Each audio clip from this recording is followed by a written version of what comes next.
Started. So again, thank you very much for being with us this evening. My name is Kim Porter. I'm the Executive Director of Be a Part of the Conversation. We have been with our friends at TE and Arch once or twice in the past, and I'm really happy to be with you guys this evening for this really important topic that I think is gaining in importance even as we speak. Thank you so much to Arch. You're going to hear more about Arch if you don't already know about your awesome in-school organization. And you're also going to hear from some folks who are on staff at Tredyffrin Easttown School District. Thank you all so much for being here and for hosting us. If you're not with Arch or TE, we're also happy to have you here too. So there's lots to share and learn about this evening. I just want to let you know that in addition to myself, we also have in the background here a couple of my colleagues, Judy Hirsch, who is our program director. Hi, everyone. Hi, Judy, and Kara Schwartz, who is our communications manager and also a TE alum, by the way. Hey. I'm really excited to be here. Hey, Kara. Okay, our panelists who you'll be meeting in just a moment. If you've seen our webpage promoting this, you've seen them all. I'm going to introduce them again at the end of my little presentation, but I'm going to just take care of a couple of pieces of business first. So we are recording this program for now, but we're going to stop the recording part of the way through after we hear from our main presenters, because we just want to make sure that everyone feels comfortable with their questions being asked. We do encourage you to check or to submit questions using the Q&A box or the chat box during this program. You can submit them at any time. If we haven't addressed them before we get to the end of our presentations, we'll do our very best to get to them before the end of the evening. If we can't, I'll tell you more about a way we can follow up with you. But please note that your questions are not going to be visible on the recording, so feel free to type those in. I like to encourage folks to visit our website for a couple of reasons, but one is we have these support groups that are really helpful for parents who are concerned about a son or daughter. Other caregivers as well join our meetings when they're worried about someone who might be struggling with substance use.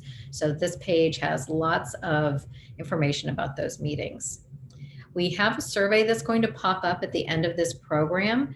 We encourage you to take that. It really helps us to know what we can do differently in the future, what topics you might want to hear about, if this was helpful to you, any kind of feedback at all that you'd like to share. We are very grateful to you for taking the time for that. And we also have what I think is really important. The reason this organization is called Be a Part of the Conversation is we want to have conversations, and unfortunately we're not with you in person, but we want to stay connected with you.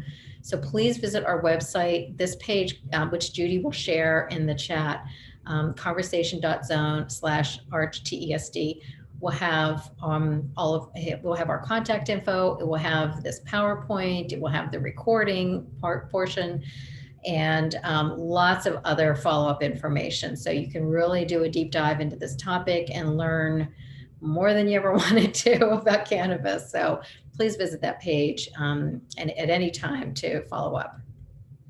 Wanted to mention that we have a program coming up that you guys might be interested in, because we did have some advanced questions about what some indicators might be that our kids are using substances. And so we're partnering with Chester County Drug and Alcohol and Penn Medicine at Chester County Hospital to do this program, Parenting on Your Feet. And we're also going to do a tour of our mock teen bedroom. So that's on Tuesday, March 30th. And Judy will share our page that's conversation.zone/online, so that you can visit that and find this program and others that you can register for. They're all free to join.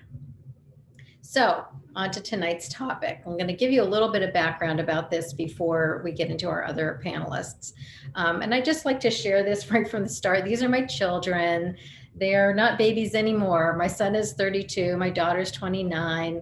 Layla there, my sweet granddoggy, is about, I don't know, I think she's 5 or 6 years old now. But anyway, the reason that I entered into this work 11 years ago was my son Daniel, who he got sober almost 11 years ago. In a week or two, we'll be celebrating that anniversary. And cannabis was absolutely up there among his drugs of choice. And I can tell you that this is not the same substance that he was using even 11 years ago. It has changed dramatically, which you're going to be hearing more about. And one of the things that I wish I knew back then, and I did not work in this field at the time that I was raising my kids or that he was struggling, we are the #1 messengers for our children. What they hear from us, what they watch us do, makes an impact. So yay for all of you parents who are joining us tonight. This slide has been shared about 1 million times in our programs. It's everything. The reason we talk to parents of young kids especially, if we start using a substance before we're 18, we have a 1 in 4 chance of becoming addicted or having problems with substance use. If we can wait until we're over the age of 21, that drops to 1 in 25. So our odds are much better if we wait until we are fully matured or until this important part of our body is fully developed. And the very last part to be developed, I think most people know this information now, but it is that frontal lobe, that prefrontal cortex, where executive function lives. And that is not fully developed until we're 25 years old.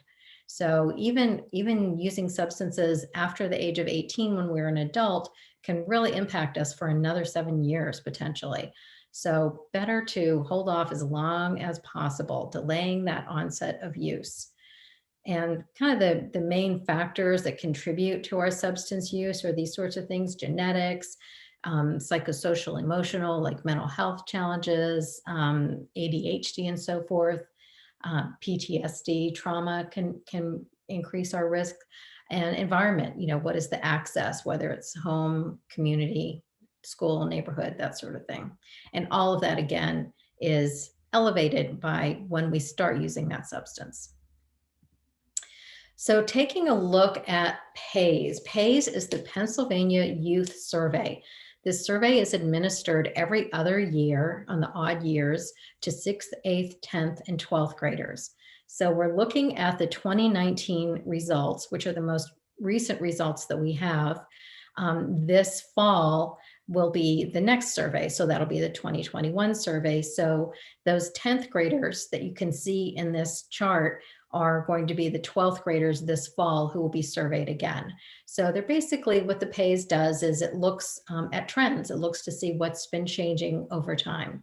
So now we're taking a look at vaping. We need to start with vaping because that is something that certainly is new in our world, but it's also something that is a delivery system, which you're going to learn more about in just a moment for cannabis, for weed.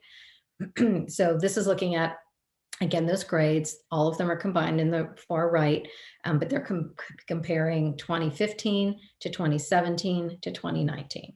So you can see that it's dropped off a bit in 10th and 12th grade, in all the grades actually, this past cycle, which is great news. This is looking at vaping substances in the past year and what they were vaping. So you can see there's just flavoring. And when we say just flavoring, by the way, I wish there were some quotes around that really, because there's a lot of chemicals in there. I'm sure you've probably heard some of the not so good stories about what's going into lungs when vaping happens. So it's really not just flavors. It's not harmless at all, but can contain nicotine, can contain marijuana or hash oil, or other substances. And this is always interesting when kids say that they don't know. So here we have, 2015, 2017, and 2019. So you can see that nicotine use has gone up in the past 3 years. The flavoring has gone down. Maybe they're getting that message, but nicotine use this is not good. This is one of our most addictive substances. So that's, and by the way, this is past year. So not daily, not monthly, but past year. So perhaps they've tried it and won't go back to it. Let's hope that's the case. And looking at lifetime use of marijuana. So this means, have I ever tried it, by the time I'm in 6th grade, 8th grade, 10th grade, or 12th grade? And again, this is just looking at TE, at Tredyffrin Easttown schools. And now we're looking at past 30-day use. So naturally that's going to come down a bit because it's not, have I ever tried it? It's have I used it in the past 30 days? So these are folks who are a little bit more engaged with the substance. And now we're looking at the kind of risky behaviors. And one of the very riskiest is driving under the influence. So on the left, you see driving after alcohol use. This survey does ask for 6th and 8th graders, but obviously they're not driving it. So I left them out of this slide, but 10th and 12th graders. It's interesting to me that, and this is pretty unanimous across the country, that kids are getting the message that driving while drinking is a bad idea. Binge drinking is going down. A lot of alcohol use is definitely going down among our kids. So they're getting that message that it's unsafe. They perceive the harm. But with marijuana, they're more likely, even though they're more likely to consume alcohol, they're actually more likely to drive while using marijuana, not while drinking alcohol. And this is a question asking if they are willing to try marijuana before they're 21. So again, kind of a little bit of not going down the way we'd like to see it go down. So vape pens, as I said, are pretty important to this discussion because they can contain nicotine. They can contain oils like just the flavoring with some of those other aerosols and delivery systems, but it also can contain cannabis. Cannabis has, people respond to it differently. Some respond to it as if it's a stimulant, as if it's a depressant, or as if it's a hallucination. This can depend on the person using the substance, but it can also have to do with the strain, the potency, the way it's delivered, the way it's metabolized. So different effects on everybody. So taking a look at some national research that's been done, looking at everyone over the age of 12, asking if they have used cannabis and if they have developed a cannabis dependency, 9% of those, so 1 out of 11 roughly, who have used cannabis will develop a dependency. If you isolate those 12 to 18-year-olds though, so under the age of 18, their potential for developing a dependence goes up by 4 to 7 times. So a 4 to 7 times greater chance of having a dependence on cannabis if they begin using before they're 18. And here's another study that looks at that. So the purple bars are 12 to 17-year-olds who have tried, who have been using cannabis, and the gray bars are 18 to 25 years old. So first column is the first year of use, and this is heavy regular use. Okay, 1 year of use, 2 years of use, 3 and 4 years. So looking at that 4th year of use for an 18 to 25-year-old, they have about a 10% chance of developing a dependence or an addiction to it. 12 to 17-year-olds, double that.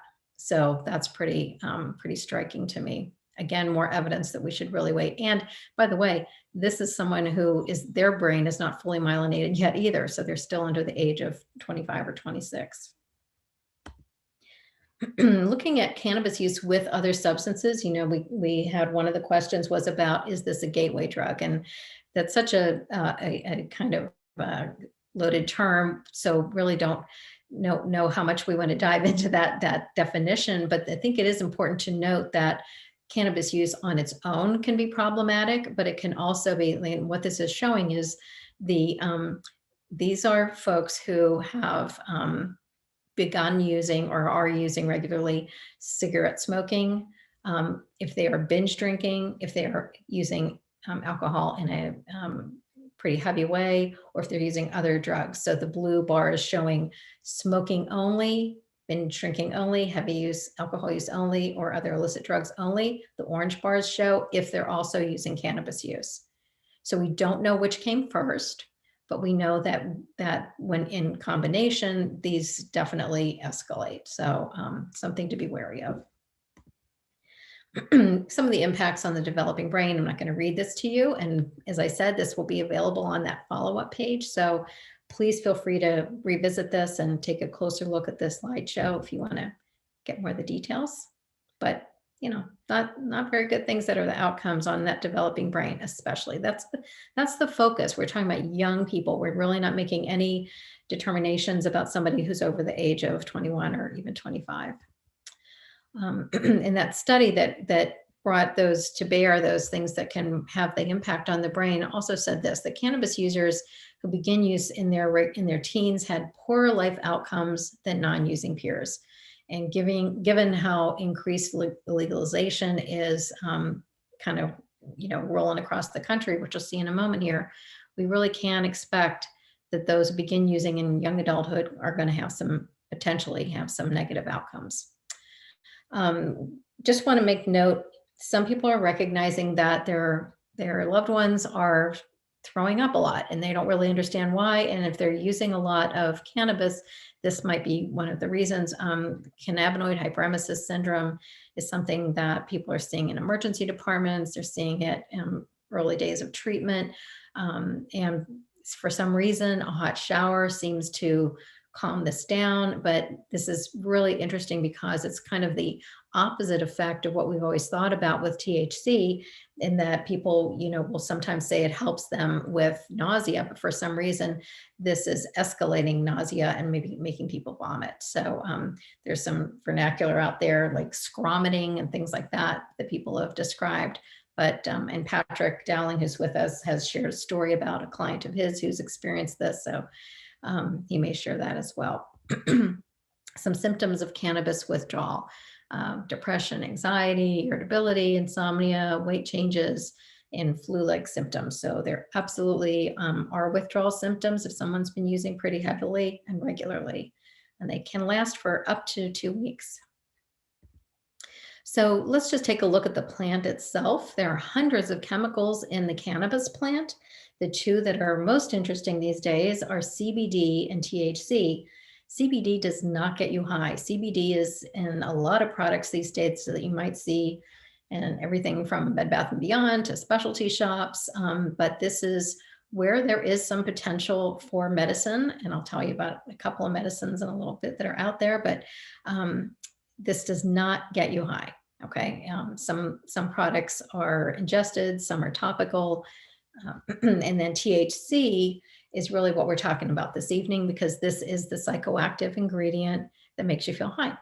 And so this can be in a lot of different forms, but what we do know is that the potency has really been changing over time. So this is from the DEA, looking at from 1995 through 2018, how the potency of THC, which is the blue line, has pretty steadily been increasing, whereas the CBD potency has been decreasing.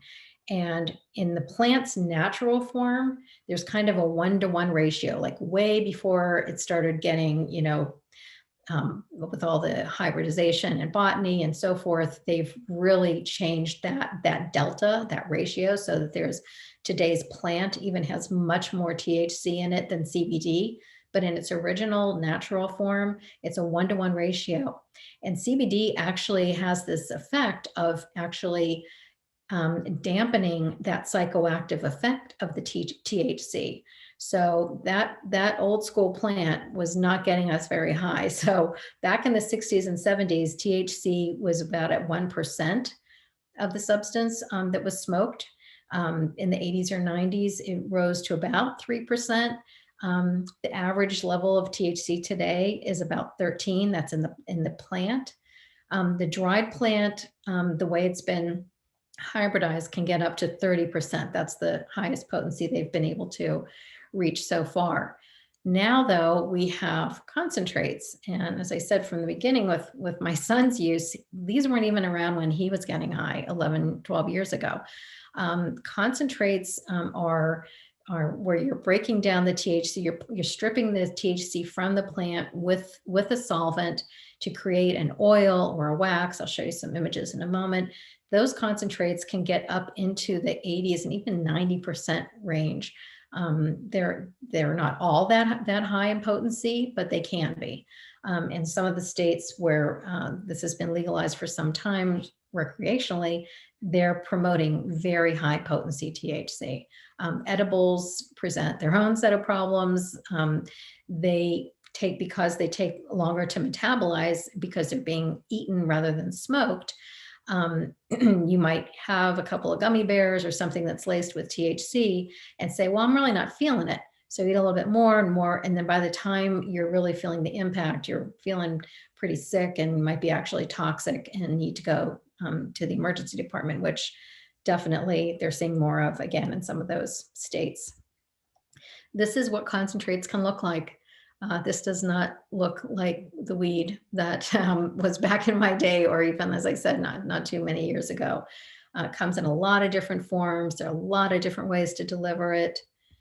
And, what we can look forward to in the future, unfortunately, is there's this increased acceptance, so kids are perceiving it as being not that harmful. So again, our messaging is really important as parents. There's going to be an increase in accessibility the more that this is available with legalization. That reduces, again, the perceived harm because, hey, it's out there. It sounds like it's medicine. The potency is going up. Then there could be a lot of challenges with, the fact that this stays in the system for a long time, even beyond the point of being intoxicated from it. So then it shows up perhaps in a test that could be problematic in the workplace. So, and then how do you enforce this? They still don't have a really good system for field tests, during driving under the influence and so on. I don't know what's happening with my voice. Sorry. So this is just taking a quick look at where we are in this country. The dark green are states that have both legal medical and recreational marijuana, and New Jersey just joined the pack. And the lighter green is where we have medical marijuana, which we do. And then the rest, some of them have some decriminalization, some of those other states, but just wanted to give you that glimpse.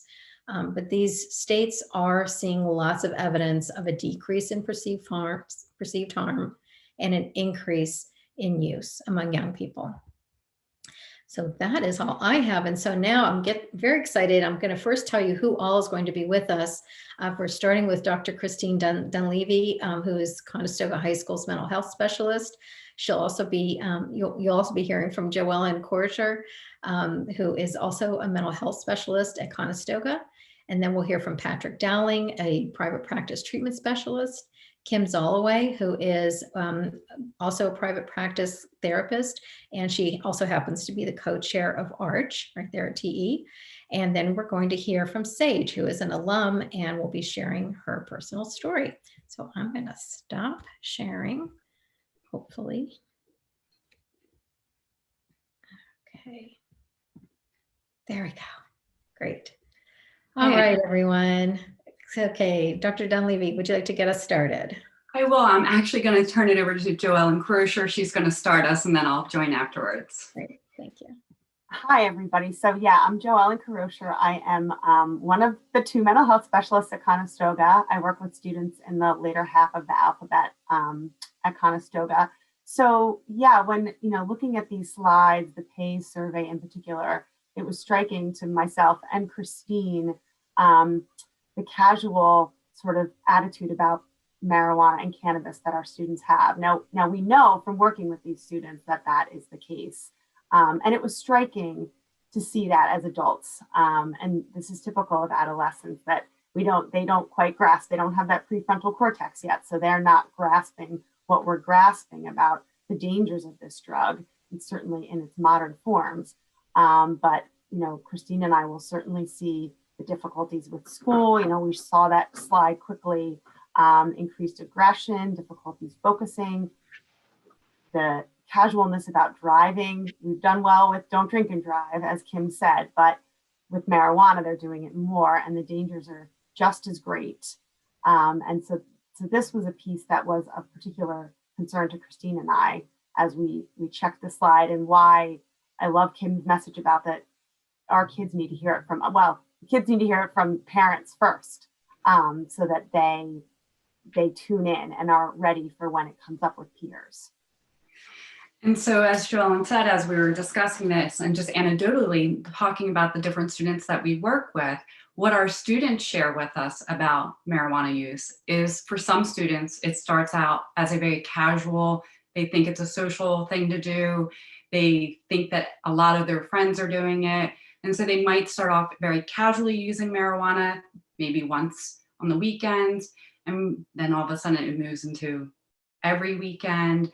To what they'll share with us is that really this is what my friends and I do now. It went from this very casual use to now every time we get together, we're smoking pot and we're getting high. And they're able to articulate with Joellen and I when they're in counseling with us that they didn't think that would happen to them. No, this is, we can use it and it's going to be okay. But now it's progressing quickly and it's starting to impact them. And so some of the students are starting off thinking this is a social thing to do, whereas some of the other students we work with will share, this is really my coping mechanism. And they don't call it a coping mechanism, but they'll say things like, I'm having a hard time sleeping, and so I might smoke right before bed so I can fall asleep. Or I'm nervous about getting together with my friends, and so I might smoke before I go out. So we see it both ways. Ultimately, what happens when there is that regular use of marijuana, much like Kim pointed out on the slide, we start to hear about symptoms of depression and anxiety. And that is often when parents reach out to the school because it starts to impact the student's learning. The child's becoming more apathetic, more withdrawn, less motivated, they're more anxious, they're more depressed, and all of a sudden things start to deteriorate academically, and parents will reach out to us about those concerns and ask for support. And what resources does the district have? You're on mute, Jeff. It was going to happen, right? Okay, thank you. What parents will often do, which is the right thing to do when you have the concern, is reach out to a school counselor. That's a natural first place to start. You can also start with Christine and I. But you're noticing some signs. Sleep is different, coming home different with friends, school performance is dipping, which we know in these times is complicated, but these are all warning signs. So reaching out to a school counselor is a first step that we highly recommend. And then we have a menu of things that we do at Conestoga. The counselor will listen, we'll hear the specifics, and then we'll have different ideas. And so one of the resources that we use frequently is we utilize our care team. And in that, we can collect teacher information about what teachers are seeing or not seeing in the classroom. And we also partner with the Center for Families, and they do mental health and drug and alcohol assessments that the district will pay for. And so that can be a real starting point to see what's happening here and what are the best next steps for this student. And then Joellen and myself also do what's called clinical interviews. And a family can reach out to us directly and request us to interview their child because of the symptoms that they're saying. And sometimes what we have found is a student might be exhibiting depression, anxiety, lack of motivation, and the parents know or have caught the child smoking pot or drinking. They know there's some substance use. They may not know the extent of it, but sometimes what happens is our families will tell the children, the students, well, yes, you can do the clinical interview and talk about your depression and your symptoms of anxiety and low motivation, but don't share about drug and alcohol use. There's sometimes a concern that parents have that if they share that with the district, if they share that with a mental health specialist, that somehow that will interfere with a good recommendation for college, or somehow that will interfere with their child, how people view their children.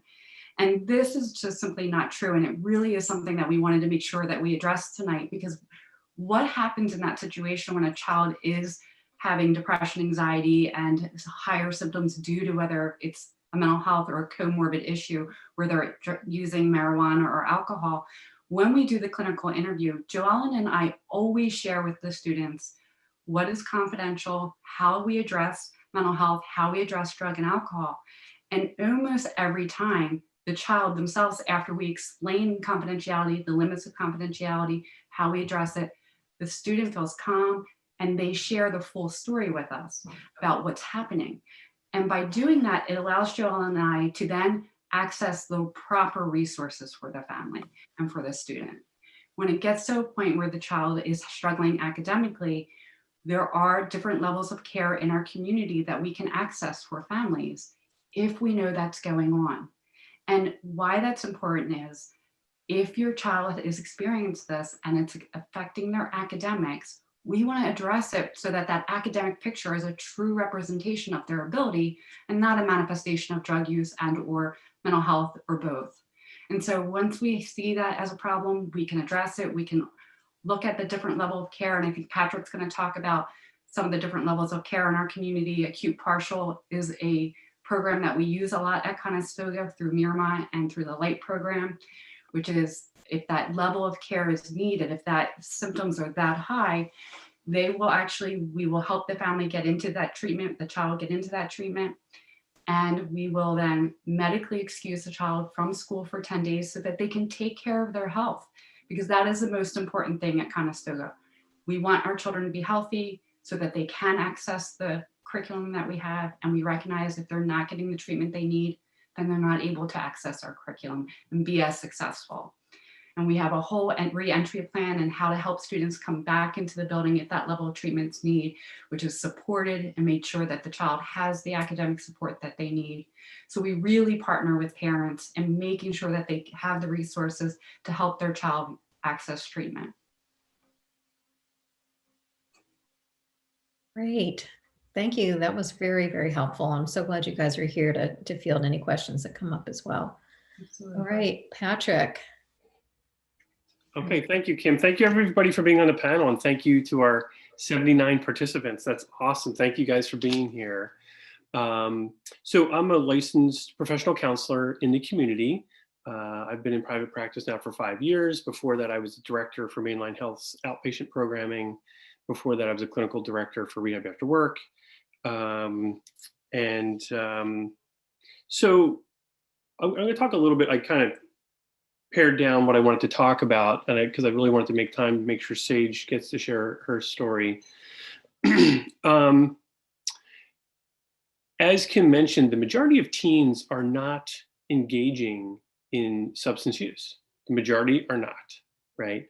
So I think that's really helpful to understand that is a rather salient event when kids are engaging in alcohol, marijuana use with any degree of regularity, right? Meaning most of their peers are not, right? And sometimes parents are like, wow, that's not what I see happening.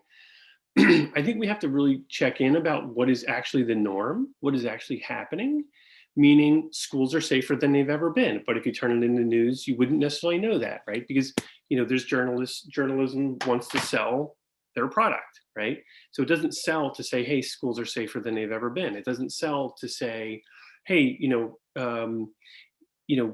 kids are using less drugs or less alcohol. That doesn't play well for the kid who wants to be able to get away with that behavior. So what I would offer you to think about is, as parents, I'm a parent of three children, one in high school, two younger. If the majority of kids are not using substances, the kids who do are doing that for specific reasons. Right. So often the substance use is not actually the problem. And I'm an addictions counselor and a marriage and family therapist and all that. The majority of the reason why kids are using is to solve a problem. How they feel, peer pressure, anxiety, depression, bipolar, angst, something. Right. Here's the problem with marijuana. It works really well in the short term. The problem is the full price, not so much, right? So my concern is, are we really getting to the root cause of whatever is causing them to deviate from the norm of their peer group, which are not using and drinking, right? To start doing that at-risk behavior, right? Which is, generally illegal, generally frowned upon, generally, as we would think, maybe maladaptive. It doesn't really effectively solve the problem.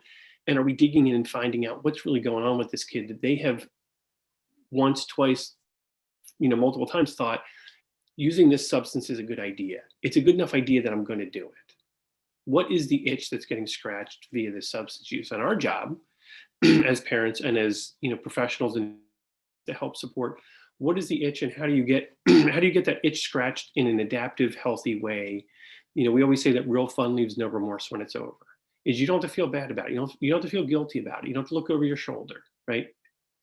So my concern with marijuana use in general is that when people are starting to engage in regular marijuana use, they're not developing distress tolerance. They're not engaging the ability to do hard things, right? And I think as parents, we do all these things to set our kids up for success, right? We engage in we consciously think about what school district we want to live in. This is an excellent district that you're in, obviously. That's a very conscious thought. But sometimes we fall down on the 10-yard line and a friend of mine says, how big of a monster do you want to let into your house? Well, the answer is none. Except sometimes we take a permissive perspective around marijuana use, predominantly because we want to make our kids happy, right? We maybe don't want to have a war with them, and we underestimate what they're dancing with, which is a drug that is far different. I'm in recovery 24 years myself. I have definitely smoked my share of marijuana. The marijuana that I smoked is radically different than what's out there today. Radically different. I got sober in 1996. We're talking 3%. The marijuana that these guys are using is ridiculous. I don't know how they function, right? Because it is progressive. It is potentially addictive. That's absolutely true. A lot of people think maybe that's not true. It is true. And my concern is that they're not necessarily developing distress tolerance because marijuana makes you feel good. And there's very little effort required to get that feel good, except now you're on the roller coaster of having to chase that relief via chronic substance use if you're going to keep getting that desired effect, right? So all drugs of potential abuse create the symptoms they're intended to treat. Opiates are to treat pain. They cause increased pain sensitivity. Most people use alcohol to relax. Alcohol is a depressant, which when you're coming off of it, makes you have increased blood pressure, increased stress, right? Opiates marijuana is often used to relax, to chill out, to decrease stress. The withdrawal symptom of that is increased anxiety, increased stress, right? So, my concern is medicating via marijuana for anxiety or depression is a horrifically bad idea. It's an extremely ineffective drug. There are much more effective medications to treat anxiety or depression and or do some therapy and figure out how to manage it, without necessarily relying on an ineffective drug, right? So when I was running outpatient programs for Miramont, what we found is that about 70% of our clients who were presenting for a mental health issue also had significant substance abuse on board. That's a big number, right? So 70% of the folks, adolescents and adults, who were presenting for a significant mental health, anxiety, depression, bipolar, schizophrenia, had significant substance use on board, which means they're trying to self-medicate. They're trying to feel better. They're trying to solve for X, but they're not necessarily being collaborative, is what we're talking about here, enlisting their support system, in this case, school, parents, therapists, friends. How do we support and leverage a system to help them actually meet their needs in an adaptive, healthy way that doesn't necessarily, cause any harm? Kim mentioned cannabinoid hyperemesis syndrome. So quick anecdote. So I had done an intervention with a young man who actually did the intervention at the Chester County Jail, Westchester Jail. He had gotten arrested for a disorderly conduct the night before. And we were going to do an intervention the next day, but he got arrested. So we said, great, let's do the intervention at the jail. And this guy was using weed 4 or 5 times a day, heavy, THC content. And on the way to treatment, he threw up in my car 30 times. I was counting, dry heaving and all that. It was not enjoyable. And he was experiencing cannabinoid hyperemesis syndrome, which he had had for the 5th time. The 5th time, right? And was persisting in marijuana use, despite the fact that he was, 1, failing out of college, 2, had this syndrome where he would throw up for a day or 2 or 3 uncontrollably. And this was his 5th time. Drive this guy to treatment. They sent us to the emergency room to get cleared. He's in the emergency room. They had given him something to settle him down. And I just looked at him and said, man, it doesn't have to be like this. Like, you can have a better life. And he looked at me and said, I'm pretty happy. And I said, man, I've seen happy, like, this is not what it looks like. You just threw my car 30 times. You just got out of jail. You're failing out of college, and your parents say you can't live with them because your behavior is off the chain. That's how corrupting marijuana can be. So I think when we talk about marijuana being a gateway drug, a gateway to what, right? It's not necessarily that it leads to heavier drugs. I think the majority of people who are going to experiment with marijuana self-correct out of it, right? Because they realize it negatively impacts them in some way, or they start feeling the heat, their friends, their normal friends, they don't change their peer group, but their friends are starting to give them a little pressure. The parents are giving pressure, school's giving them feedback, and they self-correct out of it. The nature of addiction is that it's feedback resistant. Is we're hearing this feedback, but we persist in a behavior that's problematic. My position as a family therapist, as an addictions counselor, is I encourage parents to be popular with themselves, is to parent based on your value system. And I think that we're hard pressed to explain why we would be complicit in allowing our kids to start dancing with something that might be bigger than them, and that they may be losing their vote about whether they continue to do it or not. They may lose the ability to choose. So I think that, you know, we operate on a trust but verify basis. Is I encourage you to trust your teenagers to be teenagers, and trust but verify. I think you are absolutely well within your rights to drug test your kids upon demand. They are generally going to be out doing things with their peers. They may be operating a vehicle and, you know, putting themselves or other people at risk. And, you know, I'm 24 years sober. If somebody said, hey, would you mind doing a drug test? I'm like, sure, no problem. Let's do that. Nothing to hide. So I think, you know, my encouragement to parents is to move the line. Is, are we consciously allowing something that we would feel good about? Are we allowing a behavior that at the end of the day we're going to feel good about?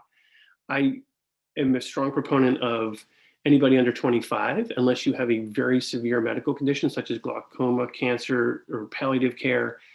I don't think marijuana is medically indicated. I think it's a very bad idea. I think there are other medications that are way more effective. And I think it's about necessarily our value system and imparting that to our kids and helping them walk through the reasons why we don't do some of these high risk, at risk behaviors. So, you know, I do interventions, I do family counseling. I'm actually wearing my Center for Family sweatshirt. There are lots of good actors in the community that would love to help you and your loved one if there's a substance use issue starting to pop up. Take a look at what's really going on here, because most commonly it's not just a substance use issue. There's something else driving that desire to continue to engage in a behavior which causes some kind of conflict or decreased ability to thrive and be well. So that's, I want to save time, and I know we're going to have questions at the end. So I appreciate you guys coming, and thank you for your attention. Thanks so much, Patrick. Kim Soloway, thank you. Sure.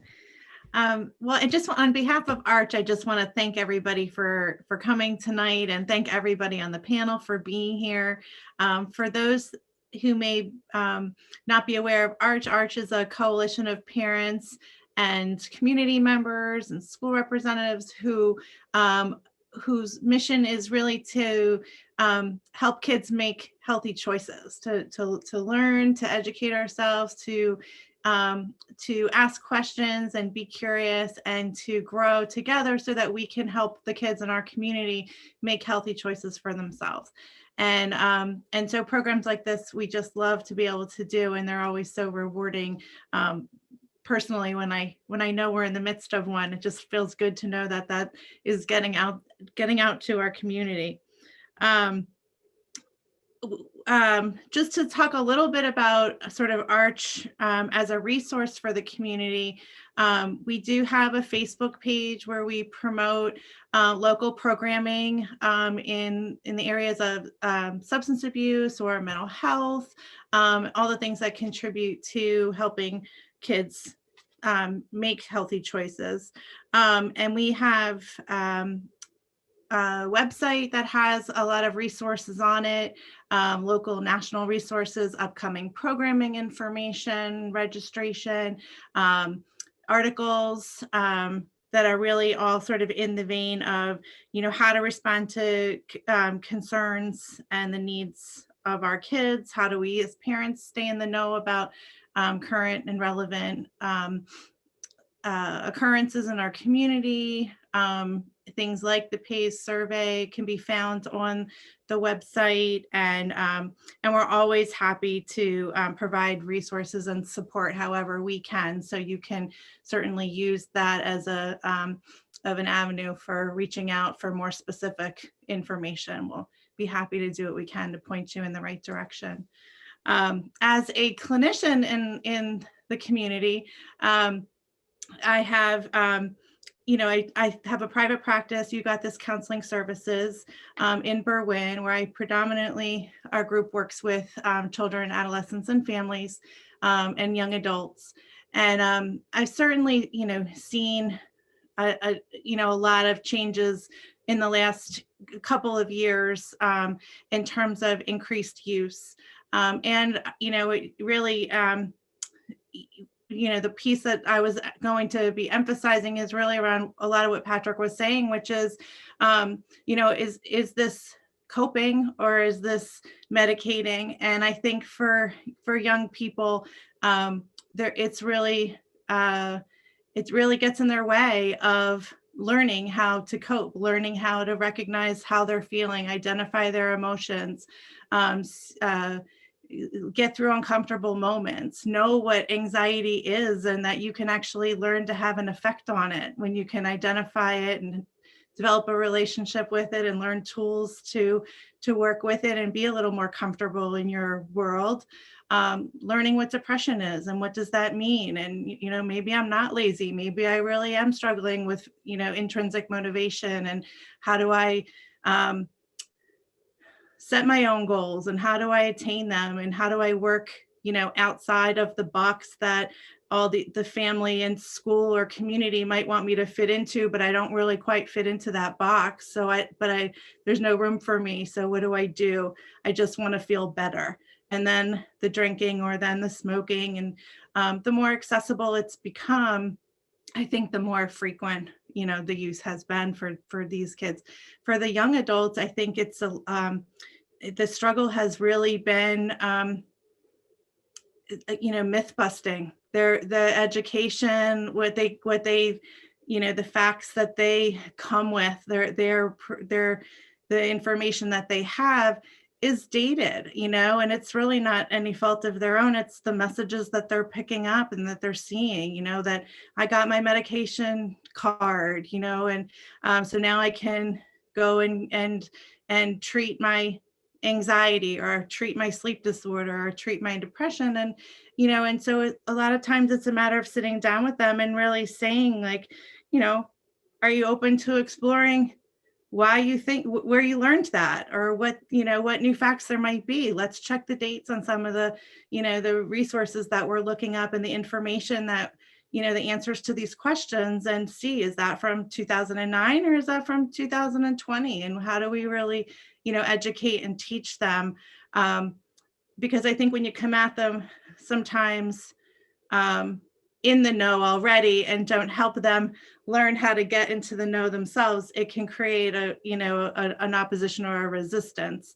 And I'm talking more oftentimes sort of pre-addiction or pre-chronic use. So, there's windows of opportunity, and it's a little hard to talk about the whole gamut all at one time. So, and so I say, as parents, we really need to be focusing on having these conversations, getting to know your kids. I think it's the number one question I've been asked by parents is, how do you get them to actually answer your question? How do you learn what's happening in their world? And, developmentally, they're at a time where there is going to be more going on for them than that's just part of what they do. Their friends are, really important, valuable relationships in their lives. And parents are there, and yet, they're trying to begin their separation a little bit. And so they're having their experiences, and we want to support that. But we also want to, we want to kind of know what's happening. We want to trust our instincts for sure if we're concerned or worried. So I will kind of just give this piece, and then and then let Sage share her story with you all. Just a tip on talking to teens. I use the steps: listen, inquire, inform, and reflect. So listen, listen, listen. Listen, don't ask, don't bombard with questions. Listen, don't take action, just listen. Listen, don't react. Hold your tongue, hold your reaction, just listen. For inquiring, use the time to clarify and try to understand, not to give the immediate response, not to ask the why are you doing this, but doing it in a clarifying way. Can you tell me a little bit more about, why Johnny thinks that way? Or can you tell me a little bit more about why you made that decision, or why you think that that's a good idea? Really using it to clarify and understand their motivation, their problem solving, their thinking skills. And then inform, searching together, making games out of myth busting, checking in with them, be like, hey, I just saw this. Did you know that, this place just opened up down the street? Did you know that, marijuana can actually be physically addicting? That's one of the biggest myths I hear from teens and young adults, is that it's psychologically addicting, but it's not physical, as if that's okay. And it's also not true anymore. So we really do need to educate and update and keep them informed. And then reflect, giving them a chance to explore their own thinking after a conversation, giving time for things to settle when you have had a point or experience of connection with your teen. I have 2 of them. They're rare. We've not left the house in almost a year, not literally, but when you have those moments, you want them to kind of percolate. You want them to take root. You want them to hold that space. And you can always circle back. If you heard something that was a little bit concerning, or you heard something that was really concerning, or there was something you wished you had said or thought to ask, or you want to just tell them how much you admire them as a person because you were just blown away by all the wonderful things that they said to you, you can always circle back to them and say, I've really thought about this, and I think that this might be the next thing that we need to talk about, or we need to clarify, or or I want to express a concern, or I just want to tell you I love you, and that it's been a tough year and it's going to be okay. So listen, inquire, inform, and reflect. That's my parenting tip for you all. So Sage, I will pass to you now.